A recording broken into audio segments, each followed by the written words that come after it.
Oh, yeah. Oh, hey. Hey, Tym Moss. How are you today? I'm good. How are you, Wendy Stuart? Well, look at you with your shades on.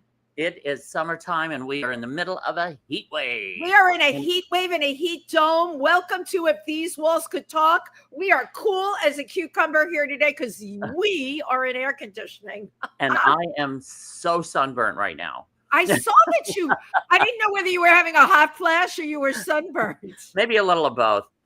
But yeah, yesterday I went up to see our friend Lori Kaplan, the bra tender. Oh yeah, Lori is up at Fairy Bra Butter. Yeah. Yes, and she's got a pool. Yes, she's up in Riverdale, and I had went up, and she was like, "It's the hottest day of the year. Do you want to come up in the pool?" And before I could say yes, I had already packed my beach bag, and I was out the door. So yeah, so I went up, but we hadn't seen each other for so long. Wow. And we were in the pool literally for hours. That's what you have to do on a day like this. I am so burnt right now, but it was worth it. It was totally worth it. So you didn't use, so I am like a nut with sunblock, to keep my skin good. Yeah, I do, but I guess I didn't have enough on, and we were in the water, and right. The water reflects on. Yeah, because literally we were in there out for hours. We talked about everything. I hadn't seen her in so long. It was great. And what could be better on a hot day than talking about everything in a pool, right? Yeah, exactly. Or talking about things when you're in air conditioning. Oh, at Pangea on Friday night, we celebrated Wendell Walker's birthday, which was all kinds of fun. Of course, at the bar with Prosecco flowing. And what could be better on a hot day than Prosecco and air conditioning at Pangea, right? That's right. Really, really good. No, so what's going on at Pangea? Don't they have some shows coming up? So we've got a bunch of shows with this Sunday. A shout out Penny Arcade's birthday. Happy birthday, Penny. That's right. Which will be great. And this Sunday also is Christmas in July. I know, folks, that it's August, but it's Christmas in July with the Imperial Court of New York. We will be doing our holiday show, and of course, benefits toys for tots. Oh, geez, I forgot. I got to get an unwrapped toy for a kid. Yeah, where is that? That is going to be at Industry Bar, and the show's at 7. Doors open at 6, and it's really fun. I'm doing an original parody that I wrote, which means I'm going to be singing. Won't that be a joy for everybody? It's good that I don't sing, because then people listen to the words. The words are funny, and that's what I want, right? If I had a good voice, then they might be listening to my voice and judging it, but they can't judge it because it's so bad. It's unjudgeable. Your songs are always so fun and so funny. What is that? The audiences love them. Mariah Carey song, All I Want for Christmas Is You. I'm doing a parody of that. So I can only imagine. You can only imagine. And then I want to give everyone a shout out. We are doing a celebration of life for Nick Lyon at the Copa. That's August 7th. That is next week. It's going to be next Thursday, 7:00. If you are listening and you didn't RSVP, or if you were a friend of Nick or even an acquaintance and you really want to be there, please reach out to myself or Ike Avelli on Facebook. We are hosting it. Or, I'm a Google away. You can find me everywhere. Lord knows every widow in the country does. And also the night before, on August 6th, we're having a reading of Salvation, which I star in. That's right. Yeah, that's on Wednesday, August 6th at, I think, 7:00. You're at 7. At the Urban Stages. Yes. On West 30th Street. Yes. It's really an incredible script that was written by our good friend Kit Blessing. Kit is amazing. But Tim, the reading that I went to, it was bare bones. It was so fabulous. I couldn't stop thinking about it for weeks after I left. Yes, and you have a lead. You are the lead. Yes, I am the star. You're the star, baby. You're the star. It's really an incredible story that I highly recommend. And again, this is just it's a staged reading, and then hopefully it will be picked up and fully produced. That's what we're hoping for. So. Well, yeah, absolutely. That's the goal. And a big shout out, our fabulous producer on this show, Cameron Cole, is also a filmmaker. And tonight at Stonewall from 6 to 9, Glitter Baited will be screening. Please come and support Cameron. He's a wonderful person and very talented. Oh, and that's another very fun script, that Glitter Baited, and it's also produced by our good friend AJ Mattioli.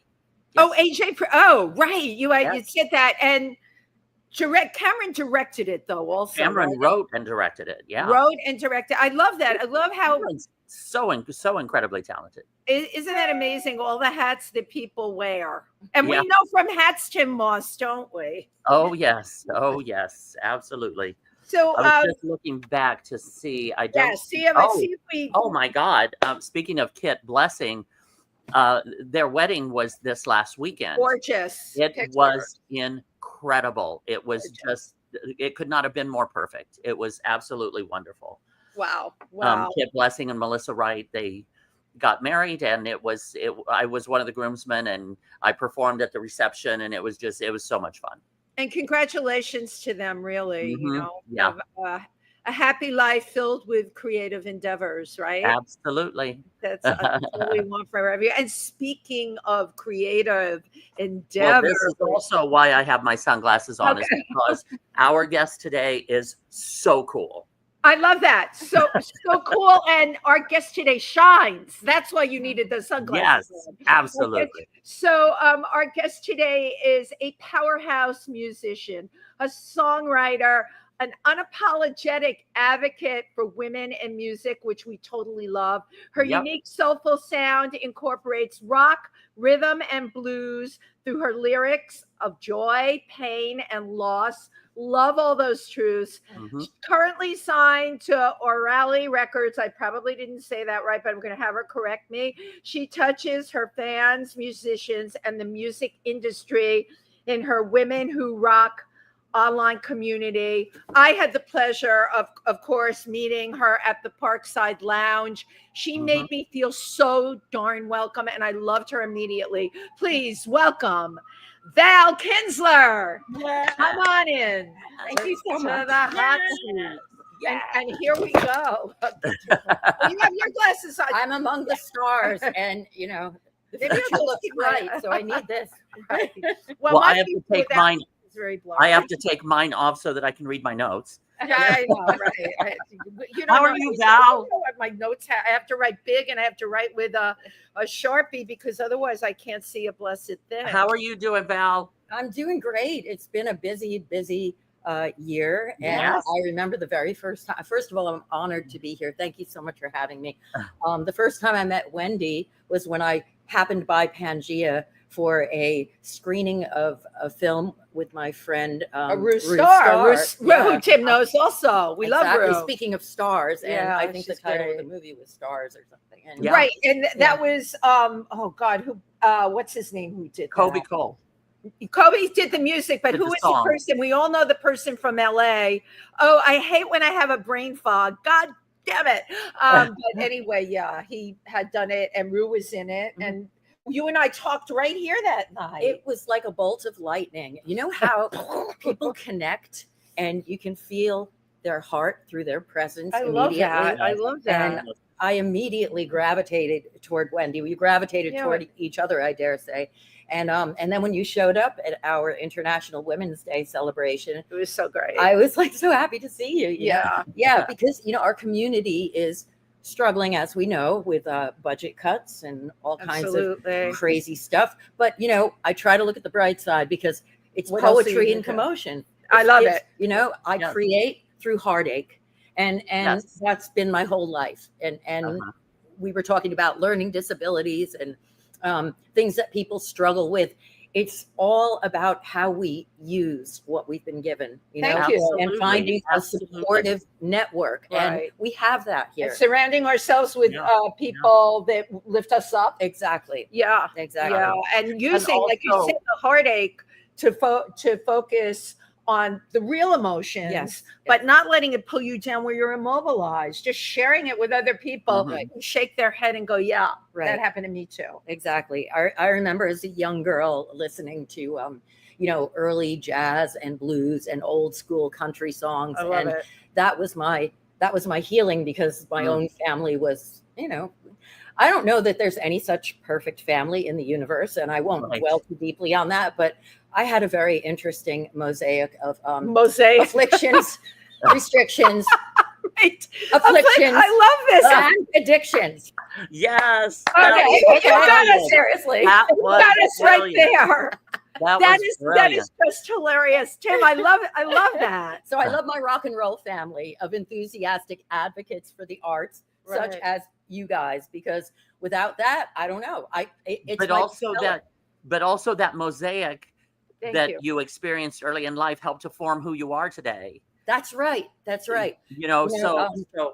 And also even the things that you're going through right now, like you said, with budget cuts and this and that and all the crap that's going on. Yeah.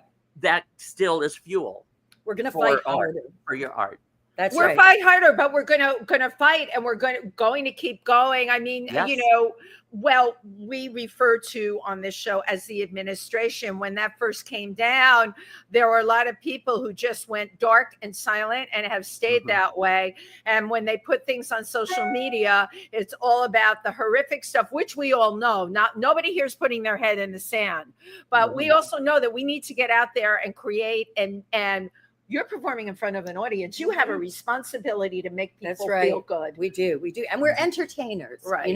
So we don't want to shove it down people's throats about how morbidly depressed, because I don't know about you guys, but when I go out to see a show, I also like to embrace the energy of the performer in a way that kind of enlightens and brightens my day, or evening. And sometimes I find that if I get too self-indulgent with the doom and gloom, which is easy to do, it's easy to slide into that sandpit of despair.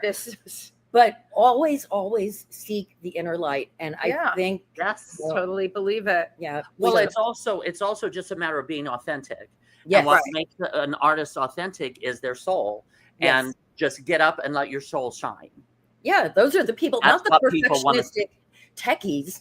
Somebody can have brilliance, be like a graduate of the Juilliard school and perfect soprano, whatever, but dead inside. But when you see them perform, it's like, okay, next. And I would rather hear the realness. I would rather see the realness, because that connects us together. Like there is no stage where it's like the blossoming of a beautiful flower. Thank you.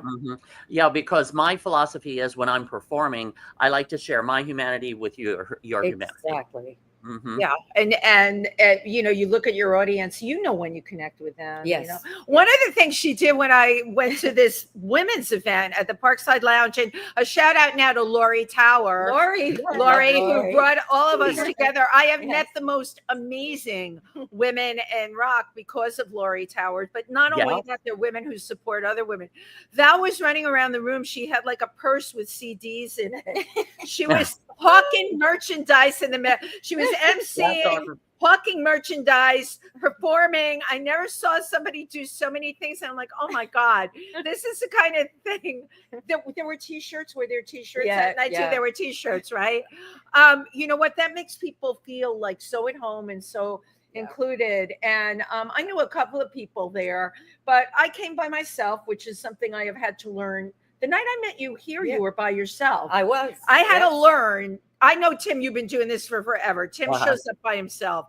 This was a new thing for me in the past couple of years, to be able to go by myself. I just could never. And I will just now walk in anywhere. And look what happened that night. I'm like, oh my God, this is so cool. Because my philosophy is you got to show up for things. True. You got to show up. So, are you from Long Island? I am originally from Queens. You're okay. So I thought you might be, because I shared this with Strong Island Entertainment. You seem to know who they were, and you liked it. I always share with them. I know of them. Our friend Tony Homeperm from the Imperial Court of New York, and a wonderful singer, had a show on there. So and you liked it. People Yeah. that never check that off. I'm like, oh, must be a Long Island girl. So you're a Queens girl. You're from Yeah. a borough. I'm the queen who threw her throne. Don't tell me to watch my tone. I love these. Just keep throwing them out throughout the program. This is great. It's like you can't even play. So growing up in Queens, like who were some of your inspirations? When did you find your passion for music? Who introduced you to your soul? Luckily, as cluttered with dysfunction as my family of origin was, thank you God, we had a beautiful Wurlitzer baby grand piano. You did? Yes. And my father was an immigrant from Bavaria, and my mother was Norwegian. And hence we had the blondness. Go on. But we had a lot of positive musical influence growing up, and my father was always like, only classical, no rock and roll. My mother loved rock and roll, by the way. So cool. Going somewhere. But I found serenity at the piano because I had 4 brothers, and being the only girl right there in the middle, and with an old-fashioned European father. Yeah, I got women that are kitchen cleaning. Yep. And children, and that's it. And that was my upbringing: cleaning, kitchen. And my grandmother, she lived with us for a while. She really opened up my eyes to the world of art and music. She traveled and struggled through the Depression, raising 3 girls after her husband died, and never remarried. But, we always had art. We always played Scrabble and had the tea lights and the baked goods, the Swedish or the Norwegian. Sounds like such warm family stuff, except for the fact that you're rock and roll and punk and you were in the middle of this family. I'm getting to that. So the fight in me, the drive in me came from my brothers used to shoot spitballs at me and try to blast the television to compete with my piano playing. And I got louder. And when I got really angry and some sort of upheaval in the home would arise, I would sit at the piano and I would improvise blues and gospel because I would listen to the radio. I love radio. I'll take radio over television any day. It's just, you have an incredible ear. That's what that tells me. And, it was just a personal journey of healing, basically. That piano saved my life. Absolutely. Wow. And the guitar happened later on. When I moved to the East, I dropped out of Queens College as a music major, joined a punk rock band, an all-girl punk rock band called the Technical Virgins. That was the TVs. Yeah. TVs. We used to open up for the Sick Fucks on Valentine's Day. Played Club A7. Marilyn and the movie stars came to the International Women's Day. I couldn't believe it to see her after so many years. So a lot of history with, the punk scene, and somehow integrating that with my love for classical music and songwriting, connecting all the dots. So but you do connect all the dots somehow. But you had to, at that point, walk away from that baby grand Wurlitzer when you moved into the East. Yes. So what was that like for you? Well, I moved to the East Village, and I had we're in the 80s now. Do we think more or less? In the 80s. In the 80s. Oh my God! In the 80s, we remember what it was like. Right. The East Village in the 80s was not the East Village of today. It was crazy. It had its own charm, right? But it was raw. It was rebellious. It was out of control, but it was free. Yes, it was. There was freedom there. It was. And if you remember Kiev, of course, which at night after our gigs, we would gather with all the other punksters, and it was great. It was like Mohawk Central. I love awesome. And we were eating borscht and, love borscht. It was great. So, that was my introduction to the whole punk rock scene. I came a little later on the scene because I was trying to, study and whatnot. But these girls, they were about 10 years older than me, and I just got catapulted into a new dimension. And you dropped out of school, which your parents had to not be happy about that, not from the kind of family you came from. Yeah. Well, I liked being a music major at Queens College, but it wasn't exactly a great fit. I went to Berklee College of Music for a semester. That's great. And that seemed a better fit. Yes. But I'm kind of like a self-taught artist, if that makes sense, like an outside of the box. So I took the best and I left the rest. Love it. I can relate to that. I grew up in the Midwest in Indiana. I wanted to pursue music, so I went to Indiana University, and it got to the point where I either had to dive into opera. I was studying voice. I'm a singer. I either dive in full head long into opera or leave. Right. And opera was not me. So I got as much as I could and left. Yes. Yes. So I can totally relate to that. Can you please explain to people who don't know or understand the time and the impact of the punk era Sure. revolution, Yeah. what exactly that entailed? It was such an extreme, it was a lifestyle. It was not just a music genre. Yes. It was a volcanic eruption It was of rebellion and anarchy. Yes, you know, I actually wrote a song called, and I sent this to Lori Towers and John Piotero, Apocalyptic Vibe on the Lower East Side. I love it. That exactly describes what was going on. And one of my favorite lines is, doing the right thing's not about being good. I haven't always behaved as I should. Educated without class. I'm a phoenix raised from ash. On the Lower East Side. I love it. There you go again. It's so amazing. Were you like couch surfing? I mean, how did you live on the Lower East Side? I was couch surfing. I had a bunch of crazy roommates, and later on, when I got my own place, I had more crazy roommates, and it just got wild. People were using drugs a lot of drugs, and a lot of mental illness too. Which was reinforced by the drug abuse, and it's sad, you know, because now the way things are, it's almost coming back full circle. I see, right? I agree. A lot of by Union Square the other day. My God, you know, I've been working uptown near the United Nations at an exhibit called "The Path of Liberty," and how cool! And the exhibit exemplifies what it means to be an American. And basically, it's an interesting exhibit, but it's very poorly attended. And I shouldn't say that publicly. Please, God, excuse me. They would hate me. But it needs to be promoted. Let me just say it's not as well attended as we anticipated. Right. Wow. And I'm surprised because it's a very informative and brilliant exhibition. But when I walk home each night, I see crazy stuff because we have the shelters, people sleeping on the street. We had a guy come by with a metal pole and just miss a little girl's head. This is a reality. This is the city.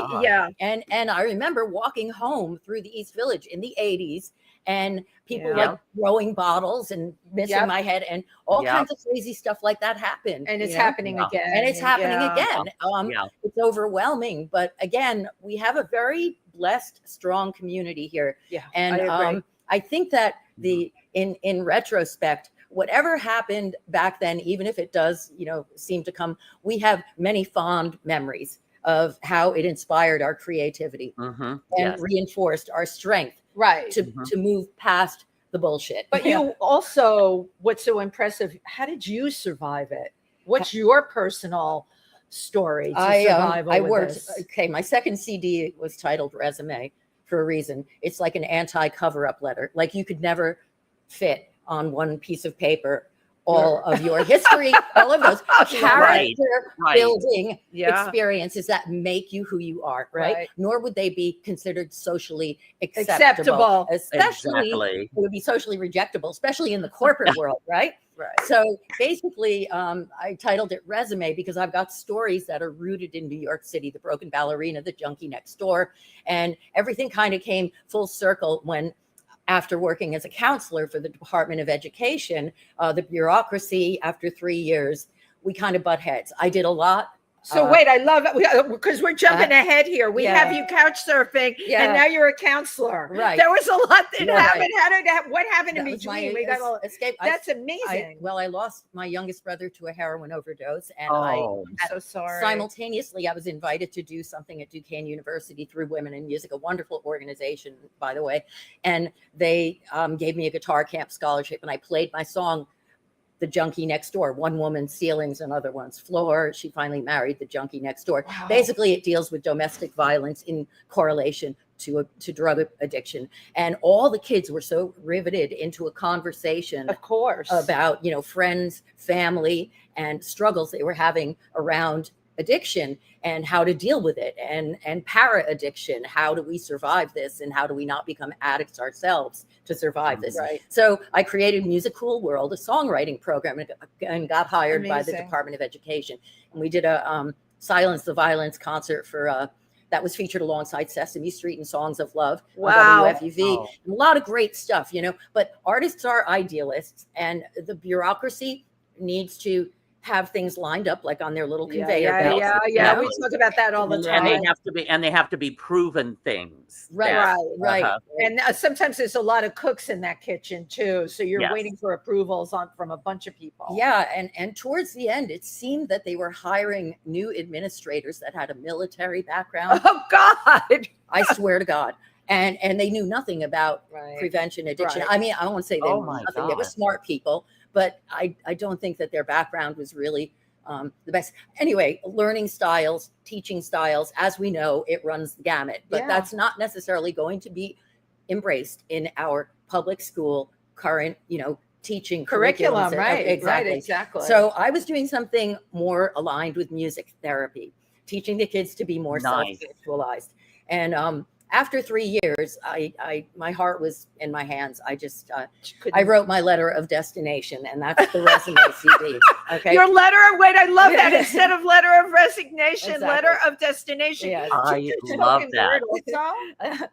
You're very funny. How you use words. It's like E. Cummings. I love that. Your letter of destination, which basically said, I'm not letting the door hit me in the butt on the way out, but I am gone. And this is where I'm going. Right. And I broke my heart to leave the kids, you know. Oh, I imagine. The kids would run up to hug me, Miss V, and they would like, no hugging, no this, no that, and you have to go back. Yeah. And all of a sudden, it turned into like very militant, you know. And I it broke my heart, but I left, and then I met a wonderful guy. I had a child, and that was at age 46. I had my child. She had been interviewed by Ruth Starr. I read that interview. I'm like, wait a minute, you had a baby at 46. Yes. That first of all, like people, that doesn't happen unless you go for these massive fertility treatments. Right. It was natural. Right. Yeah. No, I get the feeling that it just happened. Yeah. How incredible. Yeah. What a blessing. And thank God he's healthy. You know? Right. But what a life shift and change. I want to pursue more about that with your child. Yes. But first, we've got a music video. Oh, the video. Yes. And I would really like to take a look at real quick, and then we will come back and we will talk family and child education, all of that. So, all of it. Please all of it. welcome Val Kinzler. Thank you.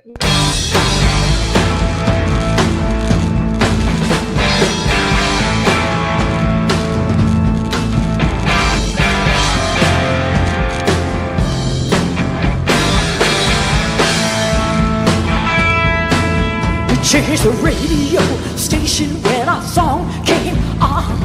Couldn't put me down, now you put me on. Life's still better without the sweet embrace of you between these sheets. Early morning, useless blank. Well, in a moment, uses to ring. I love me to right ears that holding. I miss what I miss most is you missing me. Nothing's where we're supposed to be. Well, you should really see. Now you just stand. Know that you don't love me, separate.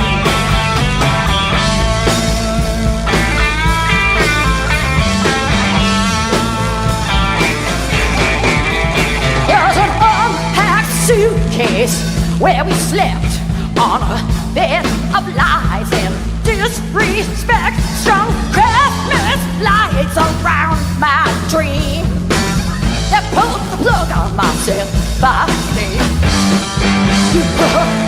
Just to leave today, keep your $5 yard sale negligent. My psyche shadows like brick of bread. Each time you say that you'll be right back. What I miss most is you missing me.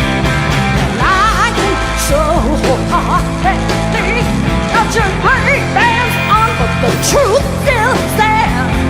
Know that you don't love me by the way to show you care.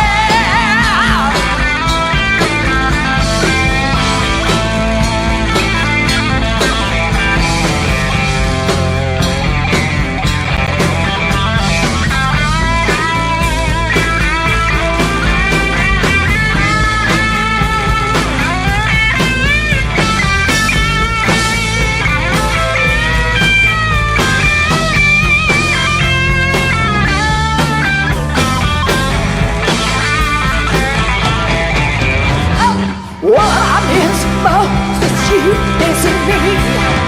Nothing was supposed to be. Used to feel and see me, now you just stare. No, you don't love me by the way you show you care. What I miss most is you missing me. Lying uncontrollably. Yeah, I tell romance, but the truth still lasts. Know that you don't love me by the way you show you care. Show you care. Show you care. Oh, no.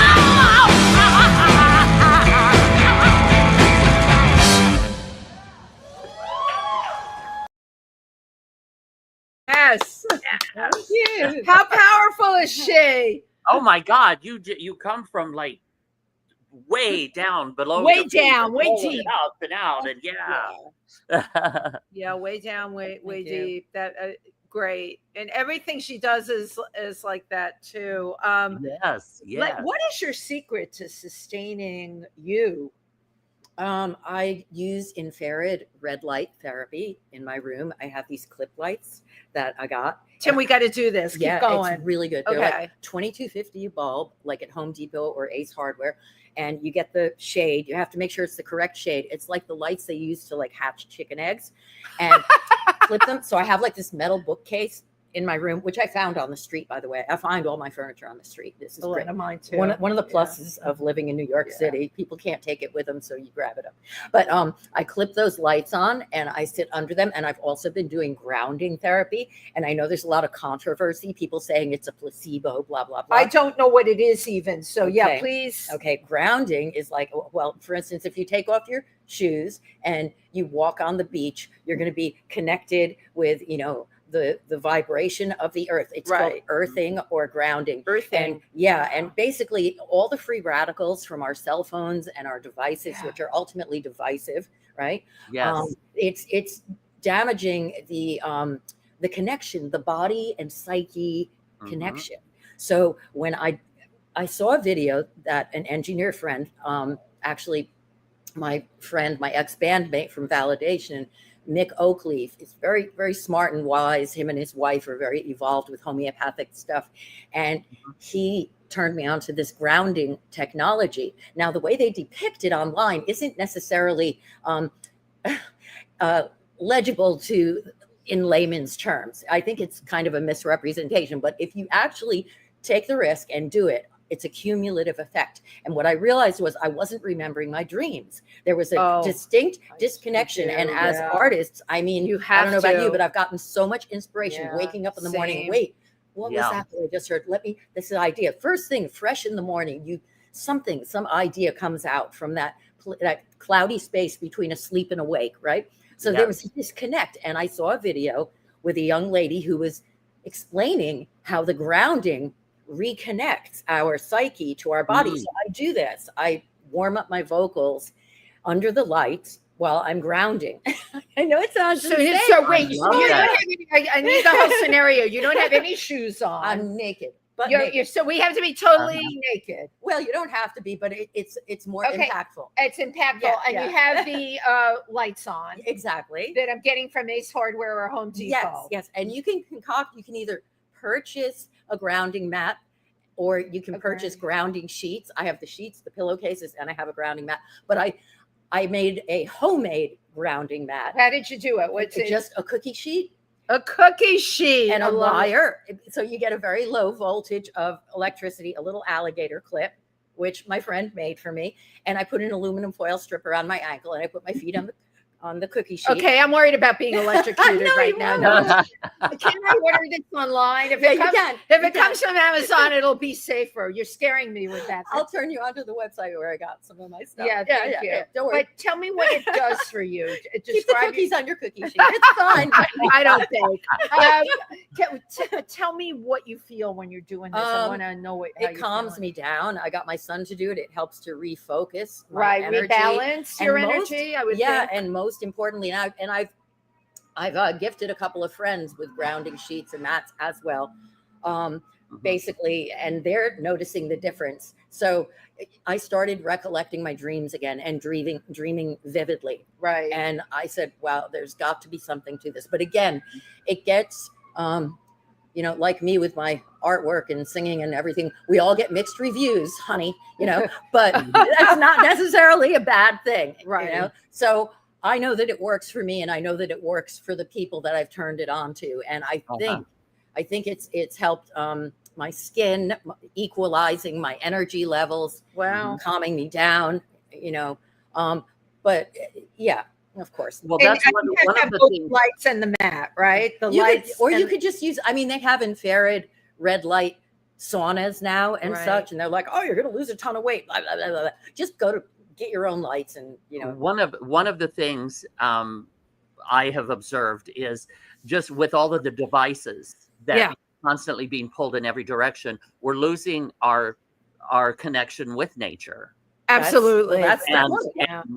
Any suggestions I'm open to reconnecting. Tim, you do something very good. Constantly, it's like people are constantly trying to find their happiness, trying to find what will move them, what will motivate them. Nature is who we are, and we've forgotten that. Exactly. But Tim, you do the walk across the George Washington Bridge. That is a major connect with nature. It's huge for me. Yeah. And he does that I do that several times a week. Yeah. That's exactly why I walk so much in the city. Yeah. And especially in New York. I just had some house guests visiting from Israel, actually. And they were like, oh my God, you walk so much here. And I'm like, but look, there's so much to see, and we have beautiful parks. Absolutely. And birds absolutely. Yeah, it's cleansing. It's wonderful. But imagine, sitting in a field with bare feet and just strumming an acoustic guitar or playing a recorder or something, and then the birds come by. When I was a kid, I used to climb up in our giant pine tree, and the owls would answer me back as I played a recorder. Cool. There was a lot of nature where I grew find this so amazing. I go to, when I can, to my place in Pennsylvania on the weekends. I feed 22 species of birds. Oh, wow. And when I come out in the morning, it's a simple whistle. I do it like 5 times. The trees fill with my birds. They know that I'm there. I have these. We're talking cardinals, tufted titmouse, beautiful, nuthatches. I've got 4 species of woodpeckers. It's amazing. But the fact that I can call them out, and the only other time I knew someone that could do that, there was a shaman in Costa Rica. I was in the rainforest with a guide, didn't see anything. I went with the shaman the next day, the same rainforest. There's an eagle in a tree. There were birds came out everywhere. Wow. A gusto made one little sound. That was it once. Wow. They just knew he was there. It's It's amazing. And I love that you know that. It's energy. It's energy. Absolutely. It's absolute energy. Now tell us about your son. Now you said that you did conceive naturally, correct? I did. How was the pregnancy for you? It was. I had a beautiful pregnancy. Wonderful. I went to the gym every day. Yeah, it was I'm a complete pain phobe, and everybody told me just keep working out, and it won't hurt as bad. I did bullshit, that, baby.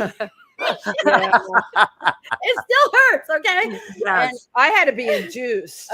Me too. And I was an older mom too, and I was at the gym. My water broke in the gym, and I didn't know it because I went to the bathroom. I'm like, oh, I have to go pee really bad. And then I went back to aerobics. And then I went back to my midwife the next day because I said, I have these cramps. And she said, well, come in tomorrow, take a little wine tonight before you go to sleep. I took the wine, the cramps stopped, and I called her the next day and I said, they started up again. And she said, you need to come in. And I come in and she said, my dear, you've been in labor for the last 36 hours. Yeah. I'm like, oh, what do you, well, I got to go get my stuff. She said, there's no time for you to get your stuff. And I had my daughter at St. Vincent with a midwife where I said goodbye to so many of my friends with AIDS. I wanted to have her there because that was the right thing to do. So Val, your water broke at the gym also? Yes, on Mother's Day. Oh my God, I love these water breaking. And I was in the shower, so I wasn't sure, I you were I just peed and now I'm in the shower, but I just something happened and I just couldn't tell because when you're in the shower, of course. Right. So I called the doctor, and she said, I think, you might be in labor. And I went home, and my mother, God rest her spirit, she passed away last year, but she was bipolar, and she was like needing adjustment to her medication. And she was at my apartment, and she was asking me to email the president about the terrorists, the Chinese taking over the world. Of course. Woo, yeah. And I emailed my sister-in-law. Yes, Mom. Okay. Yes. Terrorists. I'm going to the hospital. Have my baby. Getting ready to give birth. Tim, you know what? We could give you a water balloon, put you in the shower and pop it. And then you would be able, now I want you to experience this. It's totally wild. Simultaneous combustion. Right. It's simultaneous combustion. It's pretty wild. And then, so I went to the hospital. My mother's like, you're taking the subway. You can't. I was like, see you later, Mom. I'm going to go. Anyway, and Jesse was born 31 hours later. And thank God he's perfectly healthy. And now he's 6 feet 6 inches tall, from 7 pounds 5 ounces. He plays the drums. He's a good, healthy baby, though, too. Healthy. Yeah. Thank goodness. Wow. Thank goodness. That's and wild. now were you, I was thinking are you a single mom? Were you a single mom or raising him? At the time I was married when I had Jesse. Later on, we got divorced. And so you ended up raising him on your own. Yeah. Wow. His dad is a good man. He is a good father. And he has a relationship with his dad. That's great. We don't impact our son with any kind of, past transgressions or ups to daisies, because I think that's horrible when people split up and they put the children in the middle. The kids get in the middle. But I'm just saying, like to rear a child, it's so difficult even for two people, let alone a woman on your own. It was hard to be an artist and raising a kid, and to be an older woman, and my mother couldn't help. Right. You were really on. When she talked with Rue, she was talking about she would go to a gig with the baby strapped in front of her and the guitar and the diaper bag on the back. I did. That is such the image of that. Yeah. So family friendly gigs were, my forte. Of course. I love that. Yeah. Family friendly gigs were my forte, I dare say. And Michael McHugh was really instrumental in keeping me going. Kip Elbaum also, to, wonderful people in my life who through the years supported me when I was in those early stages of schlepping Jesse around from place to place and going to rehearsals with him. But, if I occasionally had a babysitter for him, but it's hard I found it hard to trust just anybody. Right. Well, absolutely. I was like nervous about it. And so I was careful about where I played, when I played, and always trying to see if it was possible to. Well, again, he's your priority. Yeah. So when I met Rue and Kelly, because Rue is a mom too. We started a group called the Dirty Mothers, and my producer Larry Russell of Music Jacket of my resume CD, he called me up one day and said, "Hey, I've got this girl. She's a mom, and she's looking for other rocker moms to start a group for this audition." I could just see Rue saying that too. Yeah. And off I went, and we auditioned. We did a few gigs, but Jesse was he was an infant, so it was a little rough to take on a full schedule, but we did have a lot of fun. I'm completely impressed that you were even able to do that. What is your level that keeps you from becoming overwhelmed? I mean, here you were with a baby and a career. It's a matter, I was back working 3 weeks after I had my daughter. I didn't even have a pooch of a stomach because I was insane like you. Wow. I was in the gym, and I knew somebody that had a flat stomach like 2 weeks after giving birth. Oh my That's gosh. nuts now when I think about it, by the way. I would never do that again. But still don't have a flat but how do I remember being so overwhelmed. Yeah. How did you keep from getting overwhelmed? And you're in this music business, which is like, at times it got really chaotic and crazy. Right. Jesse, babies get sick. We have a great, I have to say, there's a lot of innovation. Speaking of education, learning disabilities and this and that on the Lower East Side.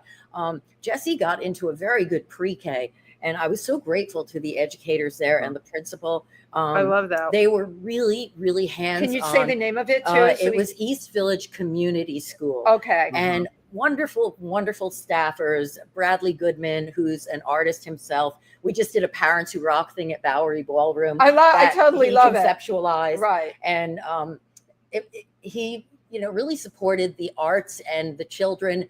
no matter what walk of life their parents came from, because, and then down the block, he went to Eastside Community High School with Mark Fetterman. I'll bring you back this way. You're listening. Sorry. That's fine. And they too, he joined rock band and got his chops with drums and he's still playing. And we recently had a Parents Who Rock for all the high school graduating students in the rock band over at Baker Falls, so there is because you were just at Baker Falls. Exactly. I guess the point is, though, we talked about surrounding yourself with similar people or your tribe. You found all these parents. Yes, it makes a huge difference. I found other parents who were also creative. Right.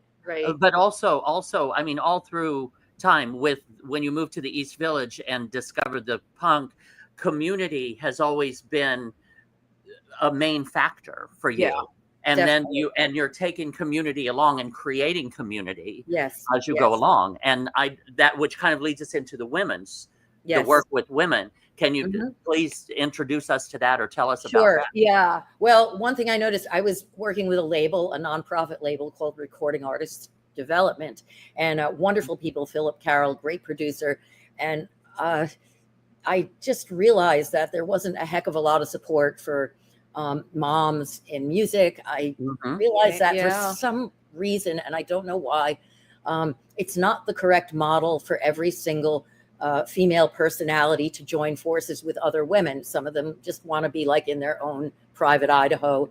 And I was baffled by it because I thought the light could be made so much brighter. But I think it comes down to the patriarchy and insecurity, divisiveness. Absolutely. Yes. And that conditioning, that life. And that glass half full sort of psychology. So I really wanted to reinforce positive energy toward other parents, other women, and the men who support strong women. Yeah. And that's why I started doing it. So I wrote my song "Rock and Roll Women." Need no forgiving. We're just trying to make a living, blah, blah, blah. Because, getting back to resume, I had so many crazy jobs. I mean, I did stripograms. I worked in a dungeon.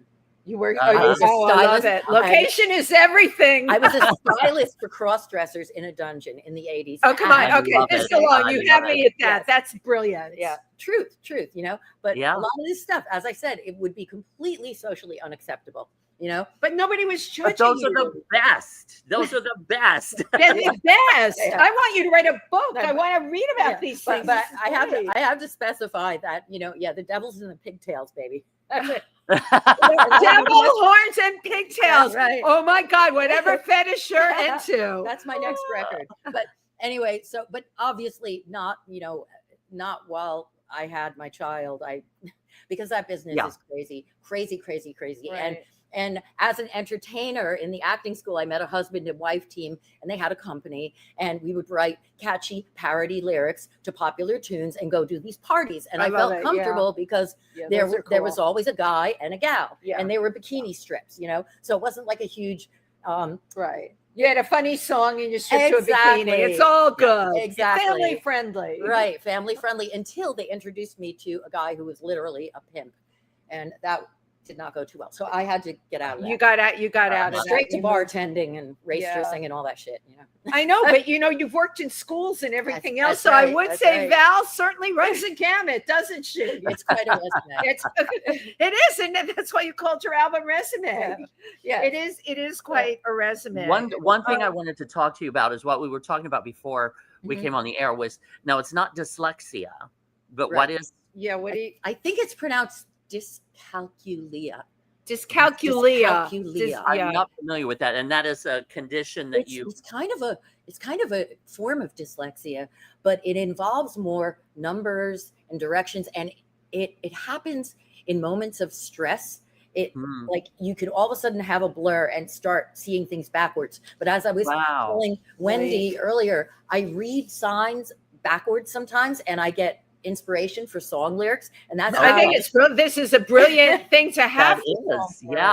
Because I love words, and as I said, we used to play a lot of Scrabble growing up and do word games and stuff. So I'm very passionate about words, but as you know, doing some visual art and painting and stuff like that, I like to decorate with words. And so it just you kind decorate of with words. It's I brilliant. love that. like words That's are like Play-Doh. an incredible lyricist.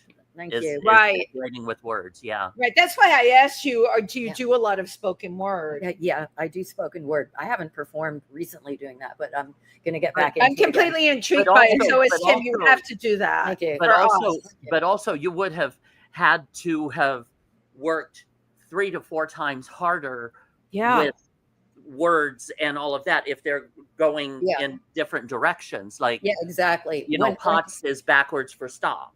Exactly. Yeah. You know, I did. wow. I had to stare and concentrate and And stare. flip it and know when you had to flip the word around. Yes, and with music, with staff, Yes. classical music. Oh, right. That was heavy. That was heavy. I Uh-huh. do sight sing, you know, but Yeah. when you look at staffed music, it wow, you know, Oh, charts. yeah. That's Charts and stuff like that. Charts yeah. are good, you know, jazz charts, rock and roll Yeah. charts. I'm usually like, you know, keep it simple, sweetheart, you know, Yeah. because I would memorize what the teacher was, you know, trying to get me to read. I would have her play it and then I would memorize it. That's how I Wow. developed my ear. Wow. And I would Wow. fake her out, you know. I have to tell Right. you, there's a number of people we've had on this show that did exactly that. So Really? here's And the thing: because- you find a way around You it. do. Yeah. Right. Because the problem is that I had mentioned is the way the systems are set up is they expect every child A to box. fall into this same Yeah. little box, and they Yeah. expect everybody to learn the same, to think the same, to create the same, Yeah. to act the same. Right. And every child is different. Not every Thank you. child fits in that box. Exactly. Your son did not go through any of this. No, He did not. My daughter inherited a little bit of what my husband had, but Yeah. not a lot. thank She you. got his genius, which Good. is great. Wonderful. But your son did not. No, Yeah. thank And God. he's a musician Mm. too. He's- Yeah. he plays drums. Yeah, and he plays ball. He's very athletically inclined. Yeah, he's just like yeah. a balanced kid. Yeah, His life yeah. will be easier, by the Right. way. We know this, right? Yeah, the other thing is the support from a more innovative Lower East Side school staff. I think that Yeah. really made a difference. Yeah, you it's know, because of where he grew It was- up. I had a birthday party for him years ago, and one of my rock and roll buddies, whose husband is a big time rock drummer for many years, she said, "Damn, Val, I see so many more tattoos here at this birthday party than I ever saw at any of my husband's concerts." That is hilarious. It's the truth. Yeah. It's true, you know. Yeah, that is so funny. Yeah, we have a really cool array of evolved Evolved. parents, Absolutely. creatives, you know. Yeah. Yes. And Supportive, also, very, very important. naturally in tune. Yeah, and they Yeah. You know, are because if children are taught that, they can be nurtured to, and it's the problem with, oh, here, go on this iPad and see what they're telling you. And, Yeah. when you forfeit the parental responsibilities of teaching your Right. children, that's what you're going to get is emptiness. Right. There's not going to be anything in there. Unfortunately, the time we're living in is That's so much like that. Tim, I forgot what grade my daughter was in when they started them with computers, and Yeah. and now the whole online thing, which has exploded, social media and all of that. I just fear that a lot of the damage is done. And I love her saying that a lot of the parents at the birthday party were tattooed. And Yes. I want to believe that those parents are teaching empathy to their children, are teaching how to connect Mhm. through Yeah, words and talking absolutely. and looking someone in the eye. We're losing our ability to look people in the Yes. eye. That's right. Absolutely. That's right. Absolutely. That's bad. Yeah, and they're supporting artists' rights. you know. Right. So Yeah. Exactly. it's really a challenge. I'm gonna take my sunglasses off. Oh, that- you know. She's gorgeous better, huh? too. Gorgeous. Yeah, absolutely. We have a couple. Well, firstly, Yes. you were a recent participant in Lincoln Center's Anthem to Us Oh, project. Can you yeah, tell yes. us about that? Oh yeah, I should mention that because Frank Michelli in Brooklyn has generously offered to assist me in producing Build a Bridge. And Build a Bridge is all about, it says, it mentions all of our peaceful conflict resolution heroes in American history. Wow. A lot of women, and Dr. King, Ruth Bader Ginsburg, I don't know. And it was, it's a long story short. We had to spend weeks of these seminars writing and conceptualizing. And finally it came up with my piece. And then I recently participated in the Lincoln Center's Teaching Artist Forum, which was wonderful. So many innovative techniques that I was introduced to by other teaching artists, and the health benefits of teaching art, and how people, they have saved literally billions of dollars by integrating teaching artists into the healthcare system. Although trying to get funding for these programs, they're cutting it. These are the very programs that are being cut. Right. So it was wonderful to be around other supportive individuals at the level of Juilliard and Lincoln Center. And we participated in a variety of tasks, from sculpture making to ballet dance and choreography. It was really wonderful. So I'm recording Build a Bridge formally with a children's choir in the background. Oh, I love that. Chorus. How perfect. And we speak about Susan B. Anthony, Sojourner Truth, Dr. King, Ruth Bader Ginsburg. And it's a wonderful, inspirational lyric. And I found a young lady in my son's school, actually, named Faith, who plays guitar and sings. And I'm going to have her come in and do a bit on the recording as well. Very beautiful young lady. And so I'm excited about that, because I started a nonprofit foundation called We the She NYC with Liz Taub. I wanted to ask you about that. Yeah, and that's our Build a Bridge program is going to incorporate other teaching artists in unifying children about what it means to them to celebrate their heritage, and not necessarily all American, all heritage. Right, because, cultural diversity. Your cultural heritage as well. Exactly. That's what the Build a Bridge program is all about. It's about cultural diversity and building a bridge, not a wall. Teach your children to stand tall. Oh, I totally love that. So these programs are available through, how can kids find out about these programs? Basically through our nonprofit organization, just WeTheShe.org. Okay, WeTheShe.org. Yeah, and wonderful. If you sign up on the mailing list, we're going to keep everyone in touch. And I'm reaching out to various musician friends, visual artists. I've spoken to several people, we're all connected to, about participating. This is great. This is great. We need these programs because with the cutting that's going on. Yeah, well, we're concerned with healing from trauma. Kids who are recovering from issues like sexual abuse and such.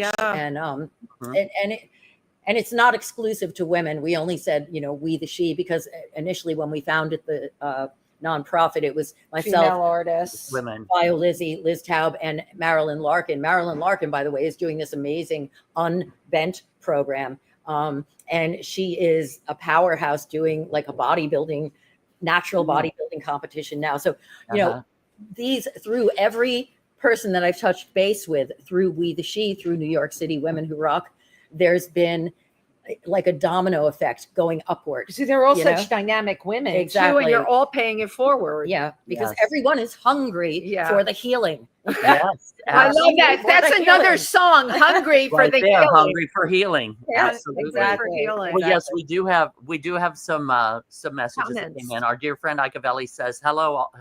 Says hi all. Mike. Let me see if I can get Apollo Cabrera says hi.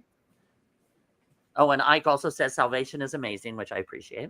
Because that is a really intense show. It's very cool. Suze, our dear friend Suze Val Genero, she's a designer from Massachusetts, says hello, dolls. She also said, I just bought a grounding sheet and love it. Yes. Way to go, Suze. Of course she did. All right. And of course, Lori Towers says, Val, you are the coolest place in town. I love that. Thank you, Lori. You are at the coolest place in town. That's very sweet. We love her. Most decidedly. And Eddie Cruz I love Eddie Cruz. Yes. I love you, Tim Moss and Wendy Stewart. Eddie Cruz is a DJ. We know such wonderful people. And Kylie Sane Dog Lover 94 here listening. Do any of us know who that person is? I don't, but thank you. We appreciate you. I want to say, Kylie, Sane Dog, Lover 94, thank you for tuning into our show today. Please tell your friends. No, but I just want to say thank you, Val, for you. being yourself, following your own path, for all you do for students, for children, for artists, for what you've done for women, because in the patriarchal society, the patriarchal rules, the masculine rules, and for women to have to actually centuries have had to live within that paradigm. Yes. And you are rebelliously something, Yes. you know the word I'm looking for. Rebelliously. Are paving the way for women to think a different way. Right. Thank you. And I thank you very much for that, for all of your contributions. So much. No, it's really an honor. It really is incredible. And I think what amazes me is you constantly keep your eye on the prize, whatever that prize is for you. You don't get veered off or anything. I'm just amazed at your accomplishments, your time in this industry. No, because you know what? We know a lot of people. I've been in this decades, and a lot of them have just lost their mojo because the natural thing, honestly, is to be beaten down. Sometimes it's really, as you know, Tim, really, really hard. Yes. And you can't all the time pick yourself up and dust yourself off.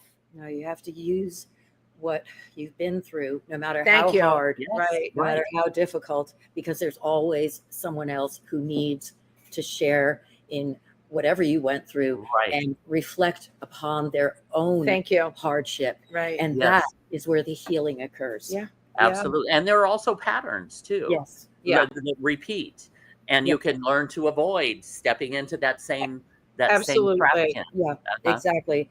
Yeah. Children are my priority right now. Not only because I'm a mom, but you know, the world is different. I mean, the world is so different from when you had your son, or from when I had my daughter's 32. It's a totally different world. Yeah, we do have a responsibility, I think. And as an older parent, I didn't reinforce video games and such with Jesse. It was always pick up a musical instrument, pick up a paper, you know. And I think there needs, and that's also good therapy. That's good therapy for a child. Rather than, oh, here, you're upset, here's the iPad.